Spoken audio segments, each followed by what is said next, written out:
नमस्कार किसान भाइयों और बहनों, अगर आप अदरक की खेती करते हैं या करने की योजना बना रहे हैं तो जानकारी आपके लिए बहुत महत्वपूर्ण है। अदरक एक लाभदायक नकदी फसल है, लेकिन इसमें रोग लगने का खतरा भी अधिक रहता है। कई बार किसान लाखों रुपए खर्च कर देते हैं, लेकिन केवल एक रोग पूरी फसल को नष्ट कर देता है। आज हम विस्तार से जानेंगे कि अदरक में कौन कौन से रोग लगते हैं, उनकी पहचान कैसे करें, वे क्यों फैलते हैं, उनसे बचाव कैसे करना है, जैविक और रासायनिक प्रबंधन क्या है और किन गलतियों से हमें बचना चाहिए। अब दोस्तों जानते हैं कि अदरक में रोग क्यों लगते हैं। अधिकांश रोग है वो 3 कारणों से फैलते हैं। नंबर 1 है संक्रमित बीज। नंबर 2 खेत में पानी भरना या मिट्टी में पहले से मौजूद रोगजनक। यदि खेत में जल निकासी अच्छी नहीं है, लगातार बारिश होती है या हर वर्ष एक ही खेत में अदरक बोई जाती है तो रोग का खतरा कई गुना बढ़ जाता है। दोस्तों रोग नंबर 1 है सॉफ्ट रोट, जिसे राइजोम रोट भी कहते हैं।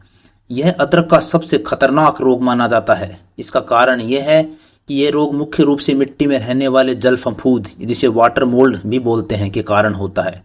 विशेषकर पाइथियम प्रजातियां अधिक नमी और पानी भराव इसकी वृद्धि को बढ़ाते हैं। दोस्तों इसके लक्षण कुछ इस प्रकार हैं। पौधे की निचली पत्तियां पीली पड़ने लगती हैं, धीरे धीरे पूरा पौधा मुरझाने लगता है। राइजोम यानी गांठ है वो मुलायम होकर सड़ने लगती है।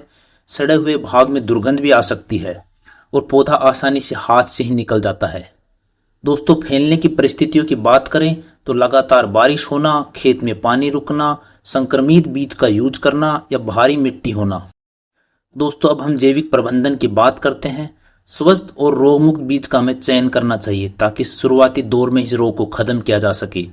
बुआई से पहले राइजोम को ट्राइकोडर्मा हेजेरियम आधारित जैव उत्पाद से उपचारित करें या स्यूडोमोनास का भी यूज कर सकते हैं या बेवेरिया बेसियाना का भी आप यूज कर सकते हैं। खेत में अच्छी तरह सड़ी हुई गोबर की खाद में ट्राइकोडर्मा मिलाकर जरूर डालें और खेत में जल निकासी है उसे हमेशा अच्छी रखें। अब दोस्तों हम केमिकल मैनेजमेंट की बात करते हैं। लक्षण दिखने पर इस रोग के लिए लेबल पर जो अनुशंसित मेटलैक्सिल या मैनकोजेब जैसी सक्रिय तत्वों वाले फफूंदनाशी उपयोग किए जा सकते हैं।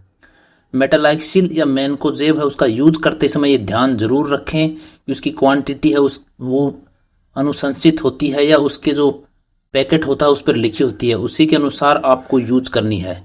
हमेशा फसल और उत्पाद के लेबल पर दी गई मात्रा और स्थानीय कृषि विशेषज्ञ की सलाह का पालन जरूर करें। अब दोस्तों आता है रोग नंबर 2, बैक्टीरियल विल्ट। यह रोग बैक्टीरिया के कारण होता है और बहुत तेजी से फैल सकता है। इसके लक्षण इस प्रकार हैं। अचानक पौधा मुरझा जाता है, पत्तियां हरी रहते हुए भी झुक जाती हैं, तने को काटने पर चिपचिपा स्राव दिखाई देता है यानी लिक्विड टाइप निकलता है, जड़ें और राइजोम अंदर से संक्रमित हो जाते हैं। इसका कारण क्या है? इसका कारण है संक्रमित मिट्टी, संक्रमित सिंचाई का पानी या संक्रमित पौधे, यानी पूरा जो रोग है वो संक्रमित अवस्था के कारण फैलता है। अब दोस्तों जैविक नियंत्रण की जहां तक बात की जाए तो रोगग्रस्त पौधों को तुरंत उखाड़कर खेत से बाहर फेंक दें और उनको नष्ट करें। फसल चक्र अपनाना बहुत आवश्यक है। बार बार एक ही खेत में अदरक की खेती बिल्कुल न करें। स्यूडोमोनास फ्लोरेसेंस आधारित जैव उत्पादों का उपयोग करें और रोग को दबाने की कोशिश करें। अब दोस्तों हम केमिकल मैनेजमेंट की बात करते हैं। बैक्टीरियल रोगों में फफूंदनाशी प्रभावी नहीं होते। कुछ परिस्थितियों में कॉपर बेस्ड जीवाणुनाशी उत्पाद हैं वो उपयोग में लाए जाते हैं, लेकिन उनका उपयोग हमेशा लेबल और स्थानीय कृषि वैज्ञानिक के अनुसार ही करना चाहिए। रोग नंबर 3 की अगर बात करते हैं तो फ्यूजेरियम येलो। फ्यूजेरियम येलो भी अदरक का एक बहुत ही खतरनाक रोग है। ये मिट्टी से फैलने वाले फफूंद जनित रोग है।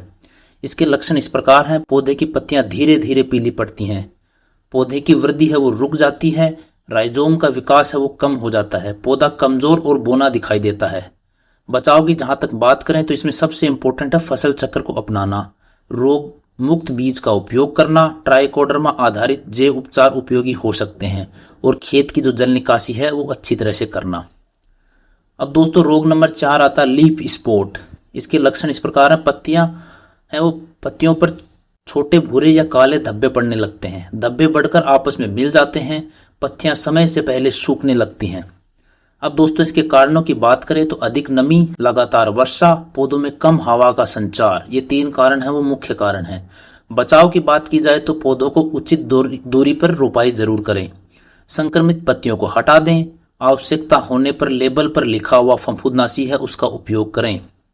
रोग नंबर 5 की बात करते हैं तो ब्लाइट।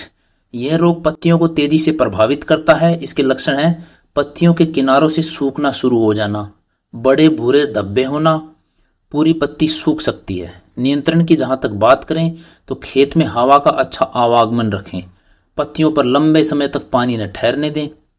आवश्यकता होने पर कृषि विभाग द्वारा सक्रिय तत्व वाले फंगिसाइड का यूज करें।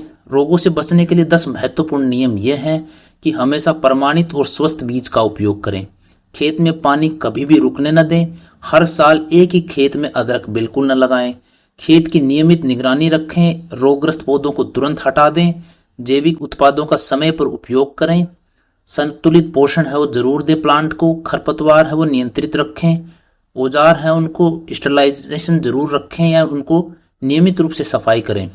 किसी भी दवा का उपयोग हमेशा उसके लेबल पर लिखे अनुसार करें और कृषि विशेषज्ञ की सलाह जरूर ले लें।